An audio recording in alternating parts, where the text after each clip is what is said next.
Good afternoon. আজকে বানাচ্ছি ছানার পরোটা।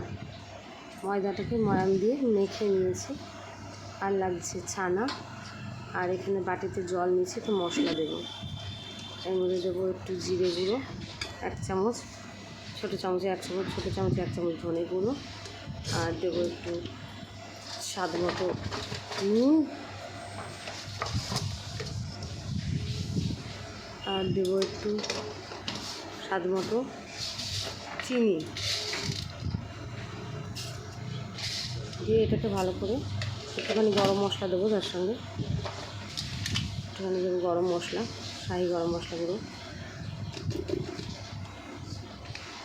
দিয়ে এবার মশলাটা ভালো করে গুলিয়ে নেবো। মশলাটা জলে ভিজানোর কারণ হচ্ছে মশলাটা তেলে দিলে যাতে পুড়ে না যায়। এবার কড়াইটা গরম করে নিয়েছি, কড়াইতে একটু ঘি দেবো। ঘি দিয়ে ঘিটা গরম হলে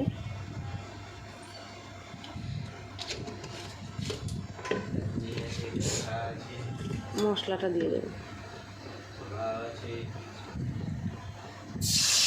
মশলাটা একটু নেড়ে চেড়ে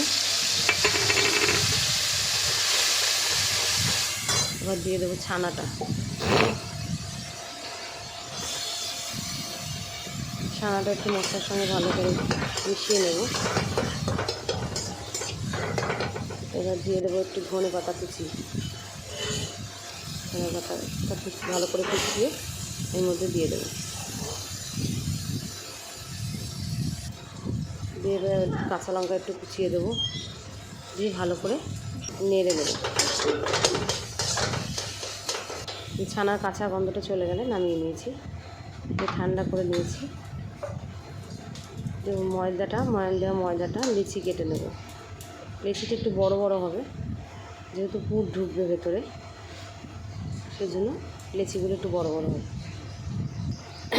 লিচি কেটে নিয়েছি। এইবার ওর মধ্যে গোল গোল বাটির শেপে দিয়ে একটুখানি ভেতরে আটা বা ময়দা দিয়ে নেব, যাতে পুরটা দিলে চারিদিকে বেলার সময় চারিদিকে ছড়িয়ে যায়, এক জায়গায় ডালা যাতে না হয়ে থাকে। দিয়ে এবারের মধ্যে পুরটা দেব, যেটুকু ধরবে সেটুকু দেব চেপে চেপে, দিয়ে মুখটা ভালো করে সিল করে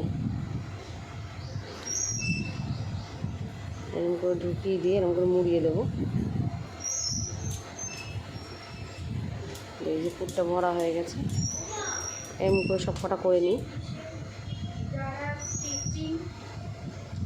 পুরটা সব কটা লিচিতে পুরটা পোড়া হয়ে গেছে। এবার বেলে নেব। ভালো করে ময়দা লাগিয়ে আস্তে আস্তে বেলতে হবে। টোপাটা করলে ফেটে ভেতরকার পুরটা বেরিয়ে যেতে পারে, সেই জন্য আস্তে আস্তে ঘুরিয়ে ঘুরিয়ে বেলে নিতে হবে।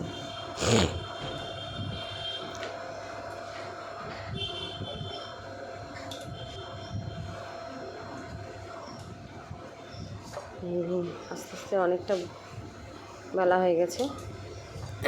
বেশি একদম পাতলা রুটির মতো হবে না, একটুখানি মোটা থাকবে। দেখুন পরোটাটা কত বড় হয়েছে। এবার এটাকে ভেজে নেব।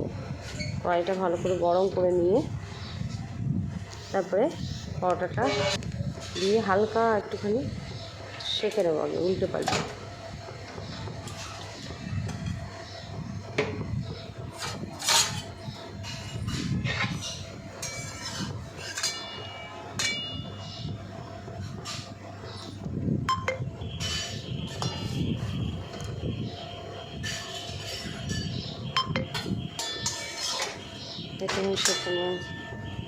এবার এতে দেবো হচ্ছে ঘি। কেউ চাইলে সাদা তেলও দিতে পারে, আমি ঘি দিয়ে ভেজে নিচ্ছি। সাদা তেল দিয়েও ভালো লাগে। ঘি দিয়ে একটু ভেজে নেবো এপিট ওপিট লাল করে।